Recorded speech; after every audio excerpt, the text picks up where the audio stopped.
এইবারও হজ্জের সময় এক যুবক আমারে জড়ায় ধরে বলতেছে, হুজুর 16 বছর আজকে বিদেশে আসি, চিৎকার দিয়ে কাঁদছে ফোলাটা আমারে ধরিয়া কইতেছে, হুজুর আমাকে কিচ্ছু নাই জীবনে, আমাদের কোনো কিছু নাই, আমার লাগে দোয়া করেন। তা আমি বললাম, কেন নাই? কিছু নাই বলতে ওই আমারে বলতেছে, হুজুর এই পর্যন্ত জীবনে 16 বছর যারে যত টাকা দিছি কাউরে খুশি করতে পারি নাই, যতই দিছি হুজুর কয় আরো দিতে পারতো, দিছি 10,000, কয় তেইতে একটা বিদেশ থাকে তে ইচ্ছা করলে 20,000 টাকা দিতে পারতো। বুঝেন নাই কথাটা? কাউরে খুশি করতে পারি নাই। সবাইরে কথা হইলো এটা, আমি প্রবাসীর কাছে আরো টাকা আছে, আমার সব দিয়ে লাইছি হুজুর, আমি কাউরে খুশি করতে পারি নাই, আমার এত মায়া লাগছে। আহা, এই টাকা দিয়ে তো তোমাদেরকে পাঠায় বাবা, সেখান দিয়েই তুমি নারী দেখো, ছবি দেখো। এই প্রবাসীর রক্ত পানি করা ঘামের এই পবিত্র টাকা তার স্ত্রী, যাদের বেহায়া নারী বাজারে বাজারে ঘুরে। হায় নারী, এই বোন, তুমি তোমার স্বামীর উপরে অনেক বড় জুলুম করলা। তুমি জানো না তোমার বিদেশি স্বামীর একটা একটা টাকার পিছনে কত ঘাম আছে, অনেক ঘাম মিশে আছে, অনেক কষ্ট মিশে। লোকটা কোনোদিন নিজের, কেউ তারে যে একটু রান্না করে দিবে, কেউ তারে এক কাপ চা বানায় দিবে, আপনজন তো নাই, নিজের জামা নিজে ধোয়। ছেলের লগে আমি ভিডিও কলে কথা বলছি, আমারে খুব প্রবাসী, আমি দেখলাম এই একটা রুমের মধ্যে 4টা খাট, ছোট্ট একটা রুম, প্রত্যেক খাটের মধ্যে 2 জন মানুষ, মানে নিচে একজন শুয়ে রয়েছে, উর্ফে একজন হুজুর, এই 8 জন বাচ্চার মতো ওই বেটা শুয়ে রয়েছে, ওখানে বইয়া আমার দিকে চাইয়া রয়েছে। আমি বললাম, উনি কি তা? হুজুর আমার লগে থাকে, উনিও প্রবাসী। আহা, মায়া লাগছে, মানে আলগা জায়গা নাই, এক খাটে 2 জন ঘুমায়, নিচে একজন উর্ফে একজন। এত কষ্ট করে কাটায়, এটা কি জীবন? দেশে এটা কল্পনা করা যায়? অথচ তার টাকার মধ্যেই তার ফ্যামিলি 12,000 টাকা দিয়ে শহরের বাসায় ভাড়া থাকে। হেতের ফুতে জমিদার, তার আড়ার স্টাইল দেখলে বোঝা যায় তার আব্বা হইল আটলান্টিক মহাসাগরের মালিক, হিমালয় পর্বত তার বাপের। তার হাঁটা দেখলে মনে হয়, তার চুল দেখলে, তার কথাবার্তা দেখলে মনে হয় তে 7,000 ধন পাইছে, অথচ তার বাবা ওই দোতলা খাটের রূপে ঘুম যায়। আল্লাহ তোমাদেরকে হেফাজত করেন। প্রিয় ভাই, রাগ করে বলি নাই, তোমার প্রতি নারাজ তো না আমি, এখানে তো আমার কারোর সাথে কোনো ঝগড়া হয় নাই, আমি শুধুমাত্র বিবেকের জন্য বললাম, ইনসাফের জন্য বললাম। আল্লাহ আমাদেরকে হেফাজত করেন। সব বাবাদেরকে বলি, বাবা গুনাহ ছেড়ে দেন, আমাদের হায়াত আল্লাহর দান। এই শেষ আমার আয়াতের তরজমা আমি এটাই বলি। আল্লাহ তাআলা বলছে, বান্দা আমি একটা আয়াত পড়ছি,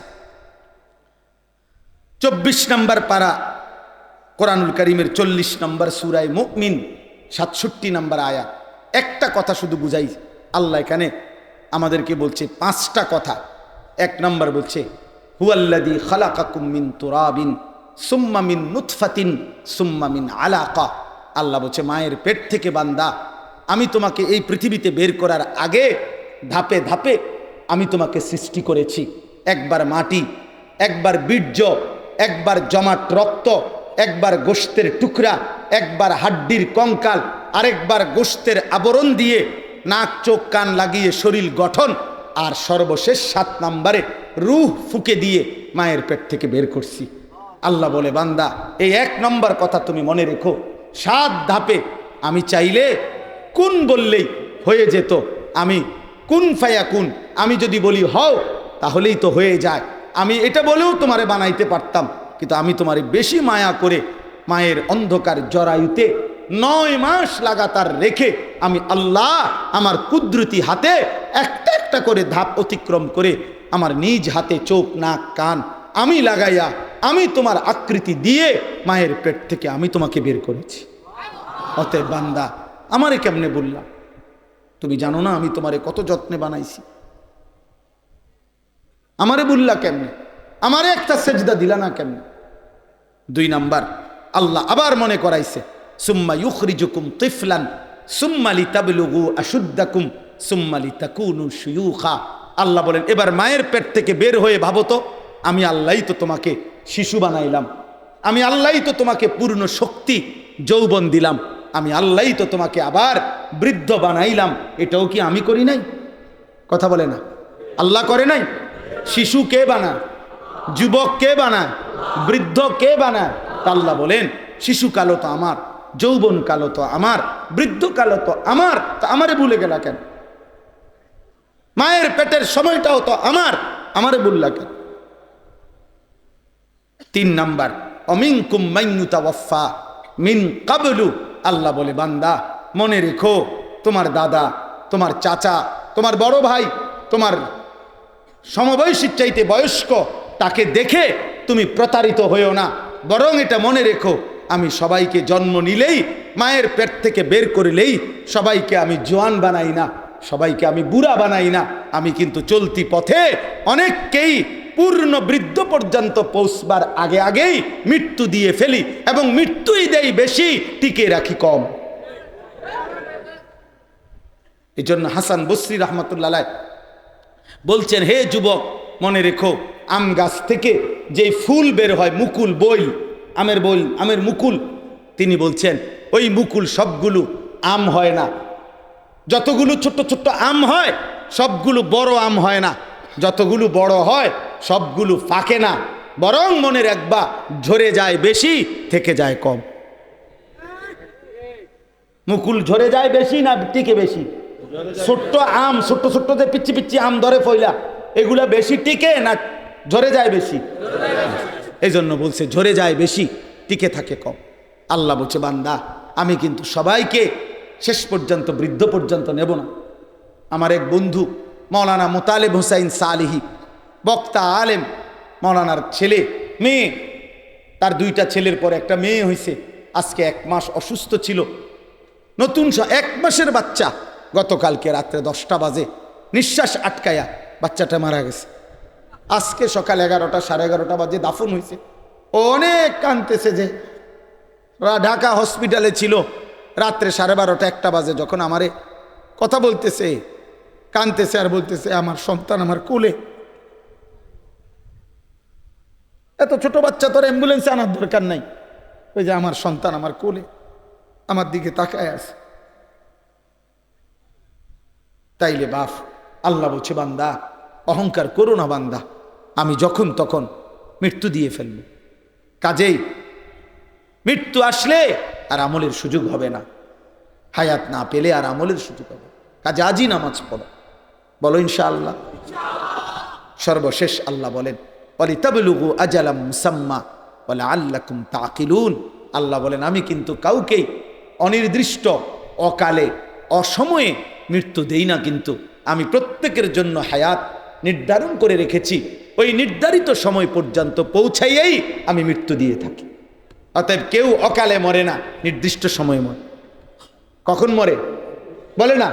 নির্দিষ্ট সময়। বলে আল্লাকুম তাকিলুন, আল্লাহ বলে এই যে আমি মায়ের পেট থেকে 7 ধাপ, দুনিয়াতে একবার শিশু, একবার যুবক, একবার বৃদ্ধ, আবার কাউকে হায়াত দেই, কাউকে মৃত্যু দেই, কাউকে হাসাই, কাউকে কাঁদাই, কাউকে সুখ দেই, কাউকে দুঃখ দেই, কাউকে সুস্থ রাখি, কাউকে অসুস্থ বানাই। এই সবটা আমি কেন করি? যেন তুমি বুঝতে পারো প্রত্যেকেই যে তোমার কোনো ক্ষমতা নাই, মূলত আমায় আল্লাহর ক্ষমতা। অতএব ইনসাফের দাবি, আকলের দাবি, বিবেকের দাবি, যুক্তির দাবি, বাস্তবতার দাবি, আমার দেহ, আমার শরীর, আমার শৈশব, আমার যৌবন, আমার বৃদ্ধ, আমার রাত, আমার সুখ, আমার দুঃখ, আমার আনন্দ, আমার বেদনা, আমার সুস্থ থাকা, আমার অসুস্থ, আমার নিঃশ্বাস, আমার হাতের নড়াচড়া, আমার বিন্দু বিন্দু নড়াচড়া, জীবনের প্রতিটা স্পন্দন আমার আল্লাহর হাতে। অতএব ইনসাফের দাবি আল্লাহরই ইবাদত করা, আল্লাহরই গোলামি। এটাই আল্লাহ বলছে। তুমি যেন বুঝতে পারো যে আমি আমার ইবাদতই করা উচিত, কারণ তোমার তো কিচ্ছু না বান্দা, সবটা তো আমার। তাহলে আমারে অবমূল্যায়ন করছো কেন? আমার কথার নাফরমানি করছো কেন? আল্লাহ আমাদের সমস্ত কিশোর নওজোয়ানকে হেফাজত করেন। বয়স্ক বাবারা গুনাহ ছেড়ে দেন, পর্দার আড়ালের মা বোন গুনাহ ছেড়ে দেন, 5 ওয়াক্ত নামাজে অভ্যস্ত হন। এবার আমার শেষ কথা হলো, যাদের বয়স 30 এর নিচে, 30 বছরের নিচে যাদের বয়স, তোমরা হাত উঠাও, হাত উঠাও ভাই। 30 বছরের নিচে, মাশাআল্লাহ, সবই তো মাশাআল্লাহ, ইনশাআল্লাহ। আগামীর পৃথিবী ইসলামের পৃথিবী ইনশাআল্লাহ।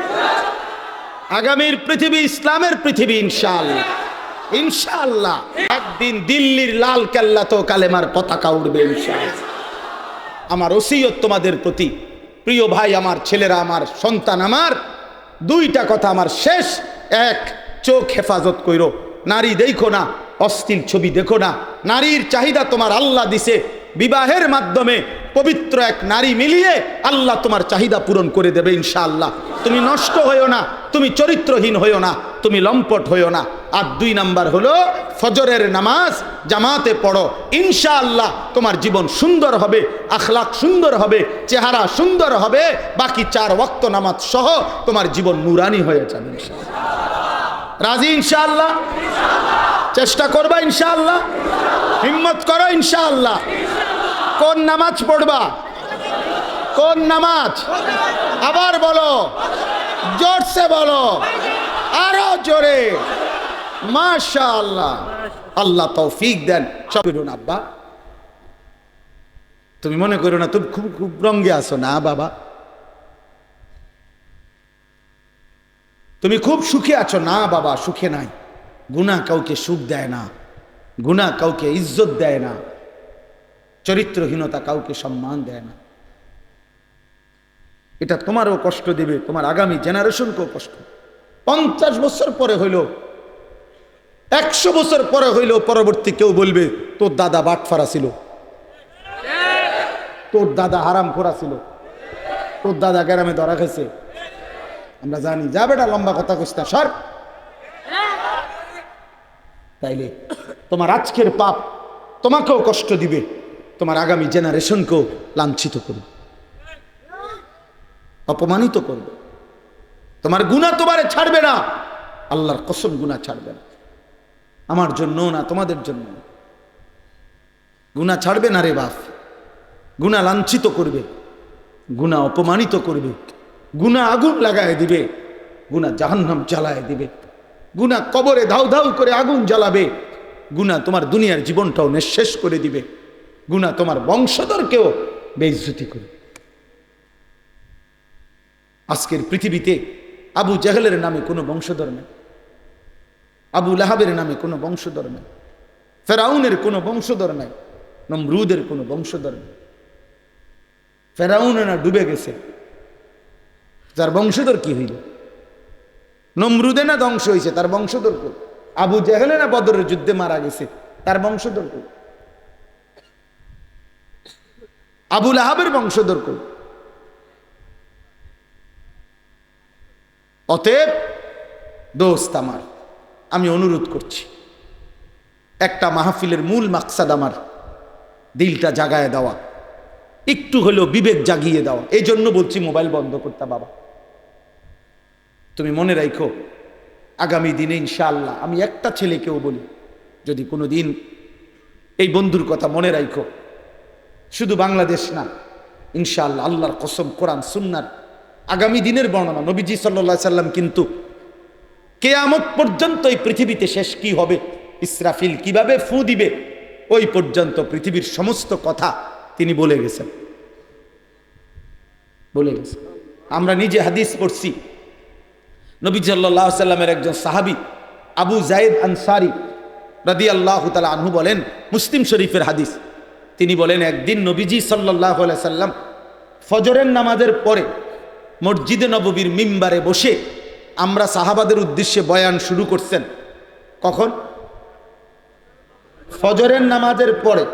উনি বলছেন, কসম খোদার ভাইয়া, হাদিস আছে, নবীজি ওই দিন মাগরিবের নামাজের আজানের সময় পর্যন্ত শুধু নামছে, নামাজ পড়ছে জোহর আসর, আর ফজরের পর থেকে মাগরিবের ওয়াক্তের টাইম পর্যন্ত আল্লাহ রসুল শুধু বলেই গেছে, বলেই গেছেন, বলেই গেছে। নবীজির জীবনের লম্বা বয়ান এটা করছেন। তো ওই সাহাবী বলছেন, কি বলছেন এত লম্বা, মানে এই পুরা টাইম কইল কি? তো ওই সাহাবী বলেন, আল্লাহ নবী সাল্লাল্লাহু আলাইহি সাল্লাম সেদিন ইসরাফিলের ফু পর্যন্ত পৃথিবীর কায়নাতে কি কি হবে সবটা বলছে। সাহাবী বলেন, আমরা কেউ কিছুটা মনে রাখছি, কেউ কিছুটা ভুলে গেছি, কারণ ফজরের পরে শুরু হয়েছে, মাগরিব পর্যন্ত মনে করেন 8 ঘন্টা, তে এত লম্বা ওয়াজ কি মুখস্থ রাখা সম্ভব? উনি বলেন আমরা কিছু তো ভুলে গেছি, কিছু মনেও রাখছি, কিন্তু সুবহানাল্লাহ, সাহাবী বলেন কিন্তু এরপরে আমাদের অবস্থা হইছে ওই যে মনোযোগ দিয়ে শুনে রাখছি, কানে তো শুনছি, দিলের মধ্যে তো জমা হইছিল। এবার যখনই পরবর্তীতে কোনো একটা ঘটনা ঘটতো আমাদের তৎক্ষণাৎ মনে পড়তো, নবী তো এমনটাই বলছেন। বুঝেন না? তখন না মনে হয়েছে ভুলে গেছি, কিন্তু ঘটনার প্রেক্ষাপট আসলে মনে হইতো যে হ্যাঁ আল্লাহ রাসূল তো এভাবে বলছে। তাইলে আমার বলার উদ্দেশ্য হলো নবী সাল্লাল্লাহু আলাইহি সাল্লামের এই বর্ণনা কিয়ামত পর্যন্ত যা হবে, এই বর্ণনার আলোকে আগামীর বর্ণনা এটাই যে ইসলামের বিজয় হবে। বিশ্বাস করেন, আগামীর বর্ণনা এটাই।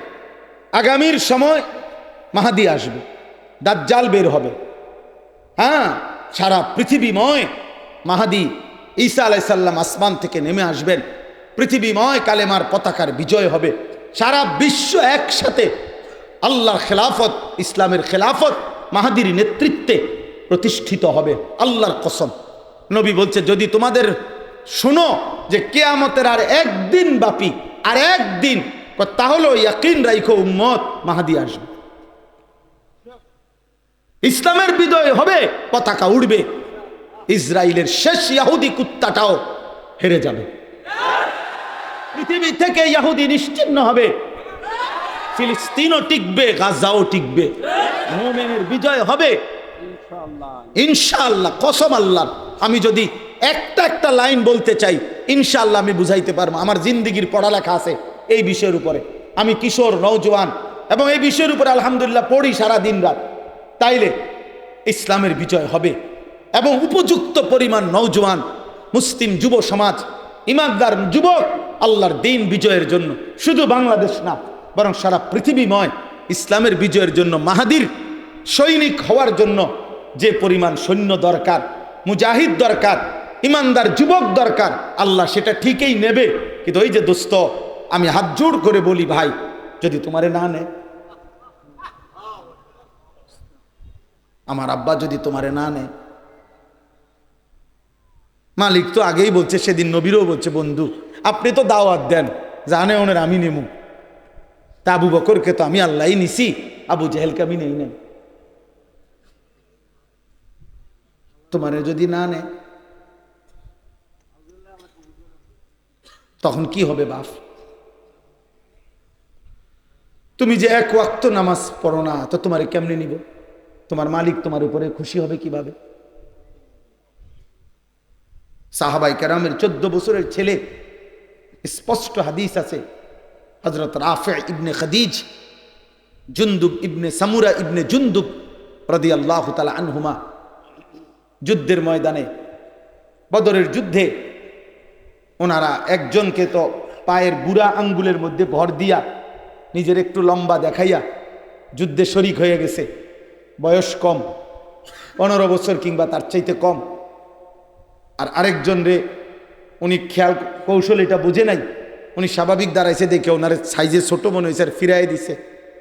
উনি ওনার বাবার কাছে, এই সাহাবি, এই ছেলে কিশোর সাহাবি ওনার বাবার কাছে বলছে, আব্বা আমারে তো নবী ফিরাই দিল, আপনি নবীকে বলেন ওরে যে নিছে, আমি ওর লগে যদি কুস্তি লড়ি আমি ওরে হারাই লইতে পারবো, আমার শক্তি বেশি, আমারে কম নিতে কম।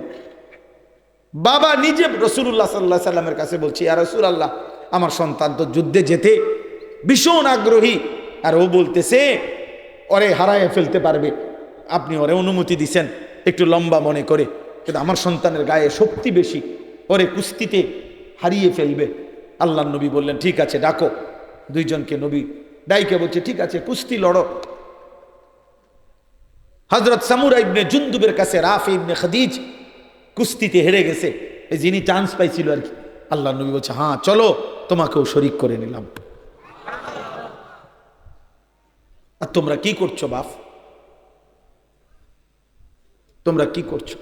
বেঈমান তোমাদেরকে নিয়ে বাঁদর খেলা খেলতেছে, ডুগডুগি বাজার, এরকম একটা ছোট্ট ডুগডুগি ঢোলের মতো, এটা এরকম ঘুরাইলে বান্দর নাচে। আহা বেঈমান তোমাদেরকে একবার বলে চুল এদিক দিয়ে বাড়াও, তুমি বাড়াই দিলা। আরেকবার বেঈমান মুশরিক ইয়াহুদি আল্লাহর দুশ্মনরা তোমারে বললো চুল এদিক দিয়ে কাটিং করো, তুমি এন্দিও করলা। একবার সামনে বাড়াইতে কইলো, তুমি এন্দিয়া বাড়াইলা। তোমারে কত রঙের প্যান্ট, কত জামা, কত গেঞ্জি, কতভাবে তোমারে না চাইলো, তুমি কি একবারও ভাবলা না যে আমি মুসলমান,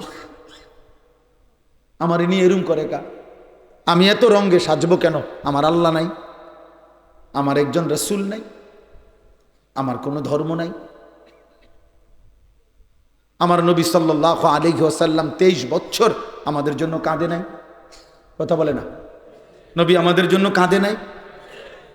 হাদিসে আছে বাপ, আল্লাহর নবী সাল্লাল্লাহু আলাইহি সাল্লামের বিবি আম্মা জান আয়েশা রাদিয়াল্লাহু তাআলা আনহা বলছেন, নবীজির স্ত্রী বলছেন, আমি তাকিয়ে দেখলাম নবী এশার নামাজের একটু পরে দাঁড়াইছে, ফজরের আজানের পূর্ব পর্যন্ত এক দাঁড়ানোতে কসম আল্লাহর তিনি বলেন চোখের পানি ফেলছে আর উম্মতের জন্য আহাজারি করছে আর কানছে, উম্মতের জন্য দোয়া করছে। নবীজি সাল্লাল্লাহু আলাইহি সাল্লাম হাত্তা তাওয়াররামাত কাদামাহু, আয়েশা রাদিয়াল্লাহু তাআলা বলেন দাঁড়িয়ে থাকতে থাকতে আমি নিজে দেখলাম নবীজির দুইটা পা মোবারক ফুলে ফুলে গেছে।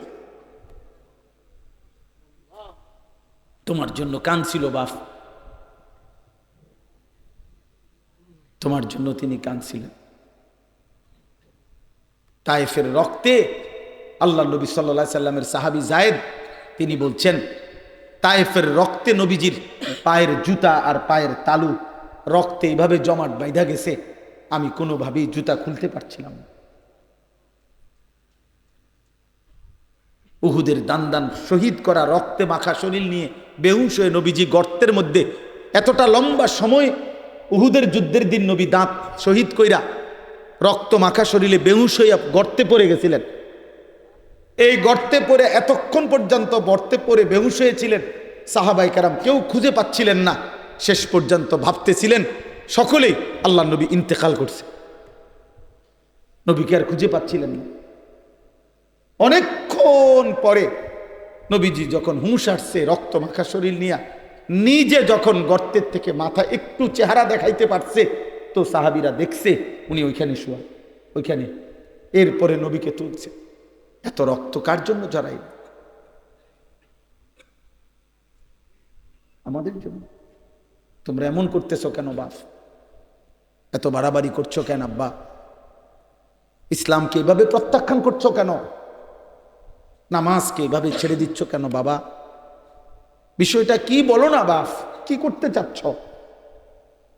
সারা দিন রাত তোমরা যারা নারী দেখো, ছবি দেখো, বাবা কয়টা মহিলার জন্য তুমি এমন করতেছ? কয়জন নারী দরকার তোমার? বলো না। সারা পৃথিবীর সব নারী তোমার দরকার? এক পুরুষের যৌন চাহিদা পূরণের জন্য কয়টা বেটি দরকার? তুমি এরকম করতেছ কা? তুমি যে সারা রাত দেখো উলঙ্গ ছবি, তোমাদের ও চেহারা দেখে তো বোঝা যাইতেছে আব্বা নামাজের কোনো চিহ্ন নাই অধিকাংশের চেহারা। আমি দাঁড় করাই বেনামাজি, আমি এখন দাঁড় করাই 100 জন দাঁড় করাইলে ইনশাআল্লাহ 98 জনে ঠিক হবে, হয়তো 2 জন ভুল হইতে পারে। বেনামাজির কোনো দয়া মায়া থাকে না চেহারায়। কালো পাষাণ এক জালেম, এক নিকৃষ্ট হাইওয়ান ছাড়া বেনামাজির চেহারার মধ্যে কোনো সৌন্দর্য থাকে না। ওরে দেখলেই বোঝা যায় এটা জঙ্গলি, ওরে দেখলেই বোঝা যায় ওটা আল্লাহর নাফরমান, ওরে দেখলেই বোঝা যায় ও নবীর 23 বছরের চোখের পানির কোনো কদর করলো না। তোমার ঠিকের লাগে আমি বইয়া না, এই তো ভোটে খারাইছি না। আমি স্লোগান দিতে বিশ্বাসী না, স্লোগান অস্বীকার করি না, কিন্তু বিষয়টা হলো মূল বিষয় ভাব স্লোগান না। আজ প্রয়োজন সেজদার, আজ প্রয়োজন গুনাহ ছেড়ে দেওয়ার, আজ প্রয়োজন মালিকের কাছে চোখের এক এক ফোঁটা পানি ফেলার। সারা দেশ জুড়ে, সারা পৃথিবী জুড়ে প্রতিনিয়ত ইহুদি, খ্রিস্টান, হিন্দু, নাস্তিক, মুরতাদ, মুনাফিক, ইসলাম বিরোধী চক্র কোমরে গামছা বাইধা মুসলমানের যুব সমাজের বিরুদ্ধে লাগছে যে এদেরকে প্রেম, ভালোবাসা, নারী, ছবি, অস্থির দৃশ্য, এদের শরীরের ফ্যাশন, রূপচর্চা, কাপড়, পোশাক, এই সামান্য বিষয়ের উপরে লাগাইয়া একটা চটপটি খাইতে গেছে 3 ঘন্টা নাই, 1 প্লেট চটপটি খাইছে। কিছু এতক্ষণ ধরে চটপটি খাইছে। একজন মুসলমানের 3 ঘন্টা কোনো মূল্য নাই। 10 ঘন্টা, বিকাল 3টায় বের হইছে, রাতের 11টা বাজে ঘরে ফিরছো তোমরা। 8 ঘন্টা পরে যদি জিজ্ঞাসা করা হয়, নওজোয়ান কি করছো এতক্ষণ? ঘুরছি। মুসলমান 8 ঘন্টা এভাবে ঘুরে, অথচ 8 ঘন্টা প্রতিদিন ডিউটি করে কত মানুষ উপার্জন করে। অসংখ্য মানুষের চাকরির ডিউটি কয় ঘন্টা? 8 ঘন্টা ডিউটি করলে উপার্জন হয়, বেতন হয়। 8 ঘন্টা মাটি কাটতা,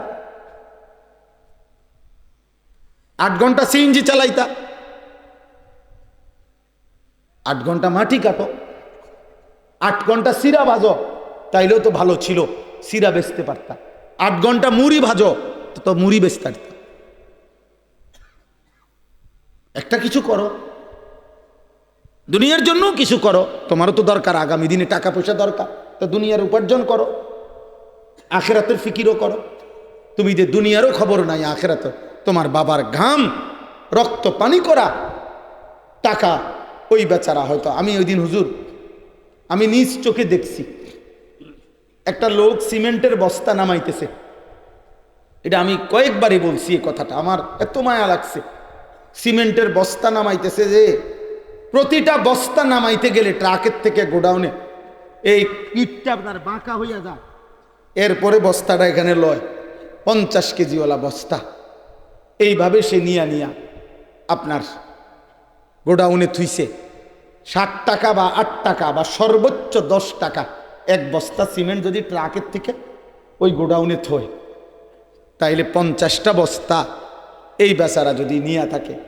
আমি তাকাইয়া দেখছি একটা বস্তা ফেলাইবার পরেই এই ছোট্ট একটা গামছা কোমরের থেকে খুললে এটা দিয়ে ঘাম, তার শরীরটা ঘামগুলো মুছতেছে। এই মুছতে মুছতে আবার আরেক বস্তা নিছে। এইভাবে 50 বার হয়তো তার ঘামে ঝরছে। এভাবে 50 বার তার কোমরটা বাঁকা হয়ে গেছে, পিঠটা বাঁকা হয়ে গেছে। বিনিময়ে হয়তো 500টা টাকা পাইছে, 10 টাকা করে। তাইলে এই 500 টাকার থেকে তোমারে বাবা আপন সন্তানের হাতে 200টা টাকা হাতে দিছে। আর এই জানোয়ার এই ঘামে ধরা টাকার 200 টাকা দিয়া মোবাইলে উলঙ্গ ছবি দেখতেছে। এ কত বড় নিকৃষ্ট জানোয়ার! এ মানুষ নামের কত বড় কলঙ্ক! এ বাবার কত বড় নাফরমান সন্তান!